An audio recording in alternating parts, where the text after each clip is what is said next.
सरपंच संतोष देशमुख हत्या प्रकरण दिवसेंदिवस तापतंय। मंत्री धनंजय मुंडे यांच्या राजीनाम्याची सर्व पक्षीय नेत्यांनी एकमुखी मागणी केली आणि त्यानंतर आता अंजली दमानिया यांनी थेट बीडमध्ये धरणा आंदोलन सुरू केलेलं आहे।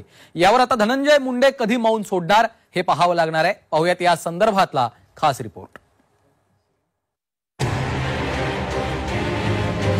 धनंजय मुंडेंच्या राजीनाम्यासाठी ठिय्या। वाल्मिक कराडला मुंडेंचा आशीर्वाद। अंजली दमानियांच्या दाव्याने पुन्हा खळबळ। सरपंच संतोष देशमुखांच्या हत्येप्रकरणी धनंजय मुंडेंवर राजीनाम्यासाठी दबाव वाढतोय। सर्वपक्षीय नेत्यांनी मुंडेंच्या राजीनाम्यासाठी एकमुखी मागणी केल्यानंतर आता अंजली दमानिया आक्रमक झाल्यात। सरपंच हत्येप्रकरणी मंत्री धनंजय मुंडेंचा राजीनामा घ्यावा अशी मागणी दमानियांनी लावून धरली आहे। त्यासाठी त्यांनी बीड जिल्हाधिकारी कार्यालयासमोर धरणा आंदोलन सुरू केलंय।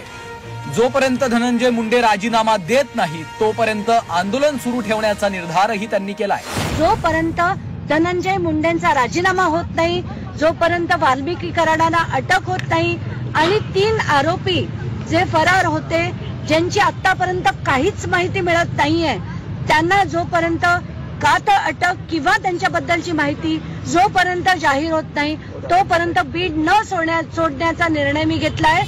महाराष्ट्रात राजकारणाचं गुन्हेगारीकरण झालंय। धनंजय मुंडेंसारखे नेते राज्यात फिरतात, त्यांना आळा घालण्यासाठी आपण लढा उभारल्याचं अंजली दमानिया यांनी म्हटलं। राजकारणाचं जे मोठ्या प्रमाणावर गुन्हेगारीकरण झालंय ते थांबवणं गरजेचं आहे, कारण धनंजय मुंडे सारखे असंख्य धनंजय मुंडे आता महाराष्ट्रात निर्माण झालेत, त्याच्यावर आळा आला पाहिजे। तर दुसरीकडे फरार 3 आरोपींचा खून झाल्याचा दावा अंजली दमानिया यांनी केला होता। त्याबाबत पोलिसांनी त्यांना नोटीस पाठवली आहे। त्यांनी आरोपींबाबत केलेल्या विधानाचे पुरावे द्यावेत अशी नोटीस पोलिसांनी पाठवली आहे। त्यावर देखील दमानिया यांनी उत्तर दिलंय। बसवेश्वर कल्याण तिथे जर असा काही गुन्हा घडला असेल किंवा त्या बॉर्डरच्या आसपास असा कुठे काही गुन्हा घडला असेल आहे की नाही याची चौकशी व्हावी। आणि परत मी नम्र विनंती करते, हे करण्याचं काम आहे ते पोलिसांचंच आहे। ते सुद्धा जर ते करू शकत नसतील तर मी करायला तयार आहे। मंत्री धनंजय मुंडेंच्या राजीनाम्यासाठी आता दबाव वाढतोय। त्यामुळे आता धनंजय मुंडे कधी मौन सोडणार आणि सरकार काय भूमिका घेणार याकडे संपूर्ण राज्याचं लक्ष लागलंय। विष्णू बुर्गे, झी 24 तास।